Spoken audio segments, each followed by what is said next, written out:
우리나라 5천년 역사 가운데에 가장 강성하고 넓은 영토를 차지한 때가 언제입니까? 우리가 역사 시간에 다 공부했듯이 아마 고구려 시대입니다. 물론 현 시대가 가장 잘 살고 가장 평화로운 시대입니다. 그러나 영토나 또는 주변 국가의 관계에서 살펴볼 때에 가장 강력한 시대는 고구려 시대입니다. AD 2세기 지구의 인구를 약 2억 명 정도라고 추정을 하고 있습니다. 서쪽에는 로마 제국이, 동쪽에는 중국의 한 나라가 당시 인구의 25%씩, 그러니까 서쪽에 로마 제국이 한 5천만 정도, 그리고 동쪽에 한 나라가 5천만의 인구가 있었다라고 추정을 하고 있는데요. 고구려는 이런 초강대국이었던 중국에 인접한 나라였습니다. 고구려의 전성기를 AD 5세기에서 6세기로 보고 있는데요. 이 시기는 중국이 수나라를 건국하고 통일하고 제국을 건설하던 시기였습니다. 즉 수나라가 주변의 여러 주변국들을 정복하면서 영토를 확장하였는데 동서남북 가운데 다른 지역은 다 영토를 확장하였는데 동쪽으로는 영토를 확장하지 못했습니다. 동쪽의 만주와 그리고 한반도를 정복하지 못했는데 그 이유가 무엇이냐? 고구려가 있었기 때문입니다. 이 당시에 고구려의 인구가 70만 호, 그러니까 가구당 5명이라고 하면 한 350만, 맥시멈 가구당 10명이라고 하면 인구가 700만 정도입니다. 그러니까 5천만의 인구가 있던 중국 수나라가 300만 또는 700만이 되지 않는 고구려를 정복하지 못한 것입니다. 수나라 황제였던 수문제는 고구려를 정복하기 위해 두 번의 전쟁을 일으키게 되는데요. 이것이 그 유명한 고구려 수나라 전쟁입니다. 1차 고구려 수나라 전쟁은요. 수나라에서 30만의 군대를 일으켜서 7월 한여름에 파병을 하게 됩니다. 이 30만의 수나라 군대가 고구려의 국경인 요동 지역에도 오지 못하고 폭염과 장마와 전염병으로 인하여서 거의 대부분이 죽게 됩니다. 겨우 한 10%에서 20% 정도만 생존한 채 그냥 돌아갔다라고 기록을 하고 있습니다. 기록에 따르면 이 30만의 수나라 군대를 막은 고구려의 병사가 몇 명이었는가? 한 10,000명 정도 되었다라고 봅니다. 그러니까 1차 원정 때 30만의 군대를 10,000명의 고구려 병사가 막았다는 거예요. 1차 원정에 실패한 수나라는요, 14년 뒤에 이제 황제가 수양제로 황제가 바뀌게 되는데요. 이 수양제는 14년 만에 무려 113만 명의 이 대군을 일으켜서 2차 전쟁을 일으키게 됩니다. 그리고 이 전쟁이 우리가 잘 알고 있는 살수대첩이 있는 이 전쟁이 됩니다. 수나라의 113만의 이 대군이 요동성에서 몇 달을 머물게 되는데요. 113만의 이 대군을 요동성이 당시의 기록에 따르면 대략 요동성의 인구가 한 5만에서 10만 정도였다고 생각됩니다. 그러니까 1대 10이죠. 1대 20의 이 전쟁을 요동성이 113만의 이 대군을 몇 달 동안 막아내게 됩니다. 그 덕분에 고구려의 을지문덕이 30만 5천 명에 달하였던 수나라의 별동대를 싸워서 이기게 되는데요. 이것이 그 유명한 살수대첩입니다. 기록에 따르면 수나라의 30만 5천 명의 이 특수부대가 을지문덕에 의해서 전멸당하게 되고 겨우 2,700명만 돌아갔다고 합니다. 그러니까 퍼센트로 따지면 0.89%만 생존했다는 거죠. 제가 우리나라의 3대 대첩 중에 하나인 살수대첩에 대해서 말씀드렸습니다. 살수대첩뿐만 아니라 우리가 알고 있는 기주대첩 또는 뭐 한산도 대첩이라든지 이런 우리나라의 역사에 큰 승리를 거둔 전쟁을 이야기할 때마다 우리가 꼭 강조하는 것이 있습니다. 소수의 병력으로 대군을 이겼다. 전략과 전술과 그리고 여러 가지 것들을 잘 활용해서 참 기적 같은 승리를 거두었다. 그래서 우리 역사에서 참 자랑스러운 전쟁이다라고 이야기를 합니다. 맞습니다. 굉장히 자랑스러운 역사고 기적 같은 승리. 어떻게 30만의 대군을 10,000명으로 이길 수 있습니까? 113만 명을 5만 명으로 어떻게 이길 수가 있겠습니까? 참 자랑스러운 역사입니다. 그리고 성경을 보게 되면요, 이런 경우도 종종 보게 됩니다. 성경에 기록된 대표적인 이런 우리의 역사의 어떤 그런 모습이요. 바로 아브라함의 경우에서 볼 수가 있습니다. 아브라함은 갈대아 우르를 떠나 가나안의 조카인 롯과 함께 정착을 하게 됩니다. 아브라함은 헤브론이라는 곳에 정착을 하게 되고 롯은 소돔과 고모라라고 하는 곳에 정착을 하게 되는데요. 당시에 가나안에 있던 이 5개 도시 국가들이 연합을 이루어서 연합군을 이끌고 소돔과 고모라를 침략하게 됩니다. 이 전쟁 때문에 롯은 가나안 5개 연합군에게 포로로 잡혀가게 됩니다. 창세기 14장이 바로 이 전쟁을 기록하고 있는데요. 이 전쟁에서 아브라함은 포로로 잡혀갔던 롯을 구하기 위해 어떤 일을 하게 되는가? 아브라함이 그의 조카가 사로잡혔음을 듣고 집에서 길리고 훈련된 318명을 거느리고 단까지 쫓아가서 5개 연합군의 이 군대를 물리쳤다라고 기록하고 있습니다. 아브라함의 군대가 아무리 잘 훈련받은 군대를 할지라도 특수부대를 할지라도요. 상대는요. 5개, 이 가나안 5개 부족, 도시국가의 연합군입니다. 전력상 비교할 수가 없습니다. 어떻게 318명 한 가문의 한 가족의 군대가 5개 나라의 군대를 이길 수 있겠습니까? 하지만 기적 같은 승리를 거두게 됩니다. 절대적인 열세를 딛고 기적 같은 승리를 아브라함은 거두게 됩니다. 우리가 주일학교에서 귀에 딱지가 생길 정도로 많이 들은 전쟁 이야기가 있습니다. 바로 기드온과 300용사에 관한 이야기입니다. 이 당시에 이스라엘은 그 주변 국가였던 미디안과 아주 좀 불편한 관계가 있었는데요. 이 미디안이 국력이 강하다 보니까 이스라엘을 지배하는 마치 식민 지배를 당하는 그런 상황이었습니다. 미디안이 아말렉과 그리고 동방의 몇 나라와 연합하여서 연합군을 이끌고 이스라엘을 침략하게 되는데 이때 그 병사들의 규모에 대해 성경은요. 칼을 든 보병이 12만 명 그리고 모두 포함해서 모두 13만 5천 명의 대군이 이스라엘을 침략하였다고 말합니다. 그 모습을 성경은 이렇게 기록하고 있는데요. 미디안과 아말렉과 동방의 모든 사람들, 이 연합군이 골짜기에 누워 있는데 메뚜기의 많은 수 같고 그들의 낙타수가 많아 해변에 모래같이 많았다라고 이야기하고 있습니다. 이런 엄청난 미디안의 연합군, 이 대군을 상대하는 이스라엘의 군대. 그 숫자가 몇 명입니까? 기드온과 300명 뿐이었습니다. 말이 되지 않는 전쟁이죠. 절대적인 열세입니다. 하지만 성경은 이 300명으로 이루어진 기드온의 용사가 13만 5천 명의 이 미디안 연합군을 대부분 죽이고 대승을 거두었다고 말하고 있습니다. 절대적인 열세였지만 기적 같은 승리를 얻었습니다. 이런 절대적인 열세에서 승리를 거둔 이 전쟁 가운데의 백미는 바로 다윗의 경우입니다. 다윗과 골리앗의 이 전쟁은 성경의 모든 전쟁의 스토리 가운데에 가장 유명한 이야기입니다. 블레셋은 키가 3m에 달하던 거인 골리앗을 이끌고 이스라엘을 침략하게 됩니다. 블레셋의 군대의 규모에 대해서는 성경이 기록하고 있지는 않지만 골리앗의 3m에 달하던 거인의 위세에 눌려서 이스라엘은요 이렇게 됩니다. 사울과 온 이스라엘이 블레셋 사람의 이 말을 듣고 크게 두려워하였다. 그러니까 전쟁의 전의를 상실했다는 거예요. 도대체 전쟁할 생각도 하지 못하고 수십일 동안 이 블레셋 군대의 위세에 눌려서 그냥 어떻게 하면 도망갈 수 있을까 이 궁리만을 하고 있을 때에 다윗이 이 상황을 역전시키게 됩니다. 물맷돌 하나로 골리앗을 죽이게 되죠. 일어날 수 없는 도저히 생각할 수도 없는 이 승리를 이스라엘이 경험하게 됩니다. 절대적인 열세. 그러나 이 모든 것을 기적 같은 승리를 누리게 되는 것입니다. 그래서 우리는 이런 성경의 스토리를 보게 되면 기적 같은 승리에 대한 열망이 있습니다.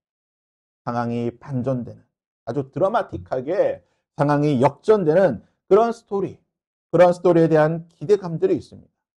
그런데요, 과연 우리의 인생 가운데 그리고 우리의 많은 역사들 가운데에 그리고 성경의 수많은 전쟁과 그런 역사 가운데에 이런 기적 같은 스토리가 있는, 이런 역전이 있는, 반전이 있는 이런 승리는 과연 얼마나 될까요? 우리나라 5천년 역사 가운데에 모두 몇 번의 전쟁을 하는지 아십니까? 우리나라 역사에 기록되어 있는 이 전쟁의 횟수를 역사가들 찾아보니까 대략 한 960번 정도. 그러니까 5천년 역사 가운데 1000번이라고 하면 5년에 한 번씩 전쟁을 했다는 거죠. 성경은 과연 몇 번이나 전쟁이 있었을까요? 성경의 역사학자들이 한번 찾아보니까 아브라함 이후 남유다가 패망하였던 BC 586년까지 이 기간을 대략 한 2000년이라고 봤을 때에 성경에는 최소 100번 이상의 전쟁, 최대 뭐 아주 작은 전쟁까지 포함하면 최대 200번까지 전쟁의 기록이 있다라고 합니다.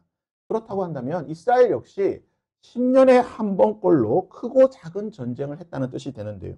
그렇다고 한다면 이 모든 전쟁 가운데에 100번에서 200번의 이 전쟁 가운데에 이스라엘은 절대적인 열세를 극복하고 기적 같은 아주 반전의 드라마를 쓰는 그런 승리를 거두었을까요? 저희를 한번 질문해 보겠습니다. 우리는 아브라함의 전쟁, 기드온의 전쟁, 그리고 다윗의 이 전쟁에서 보게 되는 그런 기적 같은 절대적인 열세를 뒤엎는 그런 승리를 기대합니다. 그런 승리를 꿈꾸고 있습니다. 아마 여러분들도 그럴 것입니다. 내 인생 가운데 이런 드라마틱한 반전 같은 이런 역전을 기대하게 됩니다. 그렇다면 이런 승리만이, 그런 기적 같은 반전이 있는, 역전이 있는 승리만이 과연 믿음의 승리일까요? 하나님께서 함께 하신 기적 같은, 하나님이 주신 승리일까요? 이스라엘은 기적 같은 승리를 맛보았습니다. 광야 40년을 보내고 이제 새롭게 구성된 이스라엘은 여호수아의 리더십 아래 가나안을 정복하는 정복 전쟁을 하게 됩니다. 그 첫 번째 관문이 어디입니까? 바로 여리고 전쟁입니다. 고고학자들이 발굴하니까요. 여리고 성은 인류 역사에서 가장 오래된 성이라고 합니다. 그리고 이 성은 이중으로 성벽이 구성이 되어 있는 천혜의 요새입니다. 그러니까 언덕에 이 요새가 구성이 되어 있는데 말 그대로 난공불락, 점령할 수 없는 이런 요새가 바로 여리고였다라고 고고학자들은 발굴을 하였습니다. 그리고 이런 여리고를 이스라엘은 하나님의 말씀대로 하나님께서 가르쳐 주신 방식대로 전쟁을 치르게 됩니다. 일반적으로 성을 공격하게 될 때는 이제 공성장비라고 하는 그런 도구들을 가지고 와서 성을 공략하게 됩니다. 아니면 뭐 거짓 유인수를 쓴다든지 매복을 한다든지 이런 방식을 사용해서 성을 공략하게 되는데요. 하나님께서는 이런 방식이 아닌 너무나 단순하고 특이한 방식으로 성을 정복하게 만드십니다. 이스라엘 백성들이 여리고 성을 매일 한 바퀴씩 돌게 만듭니다. 참 이상한 전략이죠. 공성전을 하는 것도 아니고 화살을 쏘는 것도 아닙니다. 그냥 성을 한 바퀴 돌게 하는 겁니다. 이것을 무려 일주일간 반복합니다. 마지막 날에는 7바퀴를 돌게 됩니다. 그리고 하나님의 말씀대로 7바퀴를 돌고 난 뒤에 크게 함성을 지르게 되자 성이 무너지는 기적이 일어났습니다. 천혜의 요새였던 난공불락의 이중성벽인 여리고가 하나님의 기적으로 무너지게 된 것입니다. 당시 여리고 성의 인구가 얼마인지는 알 수가 없지만 스스로 성문을 열어주기 전까지 6장 1절에 보면 여리고 성 사람들이 성을 굳게 닫았다고 합니다. 그러니까 결코 함락할 수 없는 성입니다. 아무리 이스라엘 백성들이 60만 대군이 있다라 할지라도 60만의 대군이 그 성벽을 둘러싼다 할지라도 일주일 만에 그 성을 정복하는 것 있을 수 없는 일입니다. 그런데요, 이 여리고가 일주일 만에 함락되었습니다. 기적이죠. 60만 군대로 할 수 없는 이 일을 하나님께서 기적같이 베풀어 주셨습니다. 가나안 첫 번째 전쟁부터 이스라엘은 하나님의 기적을 경험하게 됩니다. 아마 이스라엘 백성들 그리고 특별히 여호수아라든지 또는 이스라엘을 이끌었던 이 12지파의 지도자들 그리고 많은 이스라엘 백성들은 아마 이런 생각을 했을 것입니다.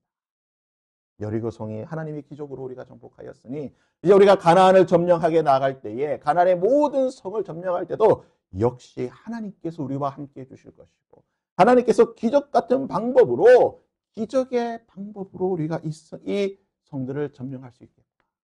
하나님께서 우리와 함께 하시니까 우리는 하나님의 백성이니까 하나님의 기적이 우리와 함께 할 것이고 기적 같은 방법으로 다음 성도 우리가 정복할 수 있겠구나. 이렇게 생각하는 것이 아마 당연한 생각입니다. 왜 그렇습니까? 첫 번째 전쟁부터 기적을 경험했습니다. 첫 번째 전쟁부터 하나님의 기적으로 여리고성을 정복했기 때문에 이렇게 생각하는 것은 지극히 당연한 것이고 오히려 이렇게 생각하고 고백하는 것이 신앙적이고 믿음의 반응이라고 생각했을 것입니다. 그런데 이스라엘 백성들이 한 가지 간과하고 있던 것이 있습니다. 이스라엘은 여리고를 공격하기 전에 그들에게 있어 너무나 중요한 변화가 있었다는 것입니다. 오늘 본문의 말씀에 기록된 사건인데요. 이스라엘은 여리고를 정복하기 전에 여리고와 요단강 사이에 있는 길갈이라는 곳에 모이게 됩니다. 그런데 이 길갈에서 무슨 일을 하게 되느냐? 이곳에서 이스라엘 백성들은 할례를 받게 됩니다. 광야 40년 동안 할례를 받지 못하였던 모든 이스라엘 광야 세대가 이 길갈에서 40년 만에 할례를 받게 되는데요. 여러분, 이 할례가 무엇입니까? 이스라엘 백성들의 정체성입니다. 우리는 하나님의 백성이다. 하나님의 언약의 백성이다. 우리는 하나님의 군대다라고 하는 이 정체성이 무엇으로 확인하는 것입니까? 할례를 통해서 확인하는 것입니다. 즉 길갈에서 이스라엘 모든 남성들이 할례를 받았다는 것은 우리가 하나님의 백성이다. 하나님께서 우리와 함께 하시는 우리는 하나님의 군대고 하나님의 이름으로 우리는 가나안에 들어간다라고 하는 사실을 확인하였습니다. 2일 후에 본문의 사건이 기록이 된 것입니다. 할례를 받고 난 뒤에 이스라엘은 여리고성 앞까지 가게 되고 그곳에서 유월절을 지키게 됩니다. 이 유월절을 지킬 때에 성경은 이렇게 기록하고 있습니다. 또 이스라엘 자손들이 길갈에 진쳤고 그달 14일 저녁에 여리고 평지에서 유월절을 지켰다라고 말하고 있습니다. 이스라엘 백성들은요 다시 한번 자신들의 정체성을 확인하게 됩니다. 유월절. 유월절이 무슨 날입니까? 하나님의 능력으로 430년 종살이를 끝내고 하나님의 백성이 된 날. 하나님의 백성이 된 날이 바로 유월절입니다. 그러니까 이스라엘 백성들은요. 유월절을 통해서 자신들의 정체성을 다시 한번 확인하는 날인 것입니다. 할례를 통하여 그리고 유월절을 통하여 이스라엘 민족의 근본이자 정체성인 이 두 가지의 이벤트를 통하여서 그들은 자신들이 하나님의 백성이라고 하는 사실을 굳게 확신하고 믿게 된 것입니다. 그런데요, 이 두 일을 하고 나자 놀라운 일이 일어나게 됩니다. 40년 동안 그들이 먹었던 만나가 그치게 됩니다. 그리고 가나안에서 생산된 음식을 먹습니다. 유월절 이튿날에 여리고 평지에서 유월절을 지킨 그 이튿날에 그 땅의 소산물을 먹되 그날에 무교병과 볶은 곡식을 먹었더라. 또 그 땅의 소산물을 먹은 다음 날에 만나가 그쳤으니 이스라엘 사람들이 다시는 만나를 얻지 못하였고 그 해에 가나안 땅의 소출을 먹었더라. 40년 동안 만나를 먹었습니다. 매일 내렸습니다. 한결같이 내렸습니다. 여러분 만나가 무엇입니까? 기적이에요. 하늘에서 만나가 내리는 기적입니다. 무슨 말입니까? 매일매일 하나님의 기적을 봤다는 거예요. 광야 40년은 하나님의 기적의 연속이었습니다. 매일같이 하나님의 기적을 경험하였습니다. 그런데요, 이 만나가 그쳤다는 것입니다. 이 만나가 그치게 되고 이제는 이스라엘 백성들이 가나안 땅에서 나온 그 가나안의 소출을 먹었다는 것입니다. 이것이 의미하는 바가 무엇입니까? 광야의 기적은 끝났다는 것입니다. 이제 이스라엘 백성들은 자신들의 노력으로, 자신들의 힘으로, 자신들의 능력으로 살아가야 한다는 것입니다. 중요한 것은요, 그들의 정체성은 바뀐 게 아니에요. 그들은 여전히 하나님의 백성입니다. 할례를 행하였습니다. 유월절을 행하였습니다. 여전히 하나님의 백성입니다. 하나님의 백성이라고는 정체성은 변함이 없습니다. 그러나 만나의 기적은 그쳤고 이제는 그들이 열심히 노력해서 먹고 살아야 한다는 것입니다. 매일 아침 장막문을 열고 나가면 들판에 눈앞에 놓여있는 그 만나를 거두어서 먹던 그 기적은 그치게 되었고 이제는 매일매일 나가서 농사를 지어야 되는 거예요. 양을 치고 농사를 짓고 그리고 들판이나 산에서 열매를 따면서 먹을 것을 구해야 되는 그 일상의 삶을 살아야 한다는 것입니다. 다시는 만나를 얻지 못하여 그 해에 가나안 땅에 소출을 먹었더라. 이 사실을 가장 잘 보여주는 사건이 있는데요. 그것이 바로 여리고를 정복한 뒤에 일어나게 되는 것입니다. 만나가 그친 뒤에 그 첫 번째 전쟁이 바로 이스라엘이 여리고를 점령한 사건입니다. 기적 같은 승리를 맛보았습니다. 하나님께서 기적을 베풀어 주셨기 때문에 여리고를 정복할 수 있었습니다. 이스라엘 백성들 마음속에는 기대감이 있었습니다. 무슨 기대감입니까? 다음 전쟁에도 하나님께서 기적을 베풀어 주실 것입니다. 여리고를 기적같이 이겼던 것처럼 그 다음 계속해서 가나안을 정복할 때마다 하나님의 기적을 경험하게 될 것입니다. 아마 그런 기대감이 있었을 것입니다. 그리고 여리고 다음으로 정복할 것이 어디입니까? 바로 아이성입니다. 이 아이성은요, 아주 작은 성이었는데요. 여호수아가 미리 정탐꾼을 보내어서 그곳을 살펴보게 됩니다. 그 정탐의 결과를 여호수아 7장 3절에서는 이렇게 말합니다. 여호수아에게로 돌아와 그에게 이르되 백성을 다 올라가게 하지 말고 2,3천 명만 올라가서 아이를 치게 하소서. 그들은 소수이니 모든 백성을 그리로 보내어 수고롭게 하지 마소서 하므로. 무슨 말입니까? 아이성은 작은 성이니까 우리 60만 이스라엘 대군이 갈 필요가 없습니다. 수고롭게 갈 필요가 없고요. 그냥 한 3천 명 정도만 가면 될 것 같습니다라고 보내게 됩니다. 그리고 그 결과가 무엇입니까? 7장 4절과 5절입니다. 백성 중에 3천 명쯤 그리로 올라갔다가 아이 사람 앞에서 도망하니 아이 사람이 그들을 36명쯤 쳐 죽이고 성문 앞에서부터 스바림까지 쫓아가 내려가는 비탈에서 쳤으므로 백성의 마음이 녹아 물같이 된지라. 대패를 하였습니다. 난공불락 여리고를 정복하였을 때만 해도 단 한 명도 죽지 않았는데요. 작은 성 아이성을 정복하는데 36명이 죽었습니다. 인명피해도 인명피해지만 이스라엘의 사기가 떨어졌습니다. 마음이 물같이 녹았다는 거예요. 전쟁할 마음이 사라졌습니다. 도망가고 싶은 생각밖에 없습니다. 전의를 상실했습니다. 왜 이런 일이 일어났습니까? 왜 여호수아는 아이성을 공격하는데 3천 명만 보냈습니까? 여호수아 8장 25절에 보면요. 이렇게 기록합니다. 그날에 엎드려진 아이 사람들은 죽은 그날에 진멸된 아이 사람들은 남녀가 모두 12,000명이다. 즉 아이성의 규모가 몇 명입니까? 12,000명 되는 성입니다. 작은 성이라고 해도 12,000명이 있는 성인데요. 그 성에 몇 명 보냈습니까? 3,000명을 보냈습니다. 12,000명을 공격하는데 3,000명을 보내었다? 이게 무슨 의미입니까? 여호수아도 그렇고 정탐꾼도 그렇고 이스라엘의 지도자들도 그렇고 아이성 역시 하나님의 능력으로 하나님의 기적으로 정복할 수 있어요. 그러니까 그곳에 뭐 12,000명이든 몇 명이 있든 그냥 한 3,000명 보내면 이 3,000명의 적은 숫자로도 하나님의 기적으로 정복할 수 있을 것이라고 그들은 생각했던 것입니다. 그 결과가 무엇입니까? 하나님의 기적은 없었습니다. 하나님의 능력도 없었습니다.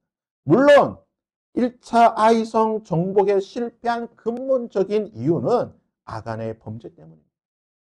여호수아 6장에 기록되어 있듯이 아간의 탐욕으로 인하여서 하나님의 진노가 이스라엘 백성 가운데 임하였기 때문에 아이성을 정복하지 못하였습니다. 하지만 아이성을 정복하는 데 실패했던 또 다른 이유를 찾으라고 한다면 그것은 바로 아간의 범죄와 함께 여호수아의 그릇된 기대감이 있었다는 것입니다.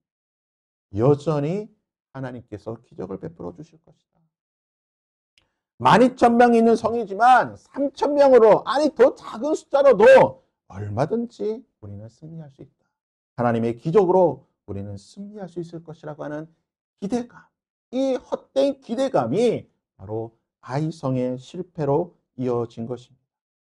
이런 기대감에 젖어 있던 이스라엘이 그들 가운데에 만나가 그쳤더라고 하는 이 사실을 그들은 잊고 있었다라는 것입니다.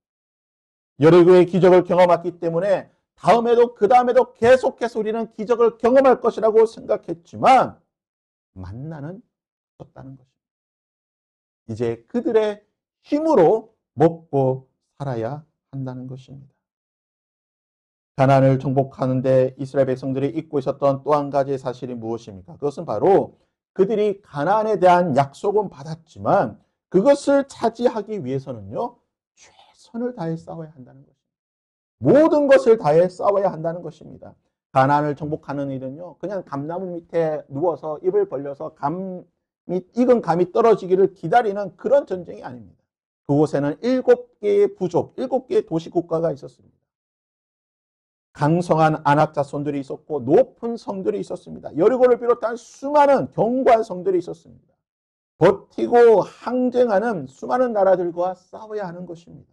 이러한 가나안을 정복하기 위해서는요, 이스라엘은 최선을 다해 싸워야 됩니다. 그들의 모든 것을 다해서 전력을 다해서 싸워야 된다는 것입니다. 물론 때때로 기적 같은 승리를 맛보기도 했습니다. 기드온을 침략한 아모리 군대와의 전쟁 가운데에 태양이 멈추는 전대미문의 그러한 기적을 경험하기는 하였습니다. 하지만 여러분 여호수아서를 한번 읽어보시길 바랍니다. 여호수아서에 나오는 대부분의 정복 전쟁에서는 기적이 없습니다. 하나님께서 함께 하셨지만, 하나님의 은혜가 있었지만 거의 모든 전쟁은 이스라엘 자신들의 힘으로 싸워야 했다는 것입니다. 최선을 다해 정말 죽을 힘을 다해 싸우면 비록 강한 아낙 자손이 있고 여리고성 같이 높은 성이 있다 할지라도 최선을 다해 싸우게 되면 그 땅을 차지했다는 것입니다. 하지만 지레짐작으로 포기하고 힘들다고 손을 놔버리고 또는 하나님의 기적을 기대하면서 그냥 설렁설렁 전쟁을 하였다라고 한다면 그 결과가 무엇이냐? 사사기 1장에서는 그들이 최선을 다하지 않고 그들이 그냥 대충대충 한 결과 바로 사사기 1장 27절은 이렇게 기록하고 있습니다. 므낫세가 베스안과 그에 딸린 마을의 주민들과 다아낙과 그에 딸린 마을들의 주민들과 돌과 그에 딸린 마을의 사람들 주민들과 이블로암과 그에 딸린 마을들의 사람의 주민과 무깃도와 그에 딸린 마을들의 주민들을 쫓아내지 못하네. 가나안 족속이 결심하고 그 땅에 거주하였다. 이스라엘이 강성한 후에야 가나안 족속에게 노역을 시켰고 다 쫓아내지 못하였다. 여호수아 후반기와 사사기 초반에 보면요, 이스라엘 백성들이 가나안 사람들을 다 쫓아내지 못하였다.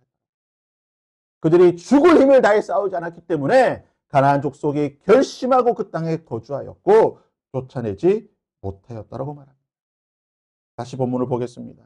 여호수아는요 12,000명의 아이성을 정복하는 데 기적을 기대하며 3,000명만 보내었다가 처절한 실패를 경험하게 됩니다. 이후에 여호수아는요 모든 군대를 이끌고 아이성을 정복하게 됩니다. 3만 명의 특수부대를 뽑아서 매복을 시키고 또다시 5,000명의 특공대를 뽑아서 매복을 하고 나머지 모든 군대를 투입하여서 전쟁을 하게 됩니다. 12,000명의 아이성을 정복하는데 60만 이스라엘 대군이 참전하였다는 것입니다. 최선을 다해 모든 것을 다해 싸웠고 그 결과가 무엇입니까? 12,000명의 그 아이성이 정복되었다는 것입니다. 하나님의 기적은 없었지만 하나님의 은혜가 그들 가운데 함께하였고 그들은 정복할 수 있었다는 것입니다. 사랑하는 여러분, 여러분은 어떤 기적을 기대하십니까? 여러분은 어떤 하나님의 능력을 믿고 계십니까? 우리의 삶은 기적입니다. 우리의 일상은 기적의 연속입니다. 그런데요, 우리의 삶이 기적이고 우리의 일상이 기적의 연속이 되기 위해서는 내가 할 수 있는 최대의, 내가 할 수 있는 최선의, 내가 할 수 있는 최고의 노력을 해야 한다는 것입니다. 내가 할 수 있는 최대, 최선, 최고의 노력을 할 때에 하나님의 기적이 일어나는 것이고 하나님의 은혜가 능력이 된다는 것입니다. 만나는 그쳤습니다. 만나는 그쳤지만 하나님의 은혜는 그치지 않았습니다. 하나님은 여전히 이스라엘 백성들과 함께 하셨고 오히려 만나가 그쳤기 때문에 더 확실한 하나님의 은혜를 경험하고 고백할 수 있었다는 것입니다. 창세기 4장 17절에 하나님은 아담에게 다음과 같이 선포하셨습니다. 아담에게 이르시되 너는 땅은 너로 말미암아 저주를 받고 너는 평생에 수고하여야 그 소산을 먹으리라. 땅이 내게 가시덤불과 엉겅퀴를 낼 것이라. 내가 먹을 것은 밭의 채소인즉 내가 흙으로 돌아갈 때까지 얼굴에 땀을 흘려야 먹을 것을 먹으리라. 아담은요, 더 이상 하나님께서 주셨던 그 에덴 동산의 그 좋은, 그 맛있는 과실들을 먹을 수가 없게 되었습니다. 비록 그는 땀을 흘려야 하고 평생에 수고하여야 소산을 먹을 수 있게 되었지만 땅의 가시덤불과 엉겅퀴 속에서 그가 최선을 다해 노력할 때 하나님은 밭에 채소를 주시고 그가 먹을 것을 얻도록 허락해 주셨다는 것입니다. 하나님의 은혜가 무엇입니까? 밭에 엉겅퀴가 있고 그리고 가시덤불이 난다 할지라도 최선을 다해 땀을 흘려 수고하면 하나님이 그 가운데 먹을 것을 나게 하시고 그것으로 통해 살아갈 수 있도록 허락해 주신다는 것입니다. 만나는 그쳤고 더 이상 만나는 기대할 수 없겠지만 그렇다고 해서 하나님의 은혜와 하나님의 기적도 그친 것은 아닙니다. 만나가 그쳤기 때문에 이제는 우리의 기적이 시작되는 것입니다. 내가 할 수 있는 최선의 노력으로, 내가 할 수 있는 최대의 노력으로, 내가 할 수 있는 최고의 노력으로 아이성을 공격할 때 아이성은 정복이 되었다는 것입니다. 이제 새로운 하나님의 은혜와 기적을 경험하고 기대해야 할 것입니다. 우리가 할 수 있는 최선의 노력을 다할 때, 내 삶 속에 최고의 최대의 노력을 할 때, 땀에 수고를 흘릴 때, 가시덤불과 엉겅퀴 같은 이 환경 가운데에 내가 먹을 수 있는 땅에 채소를 주시는 하나님의 기적, 하나님의 은혜가 임하게 될 것입니다. 이 은혜를 이번 한 주 그리고 앞으로의 우리 삶 속에 경험할 수 있는 저와 여러분이 될 수 있기를 주님의 이름으로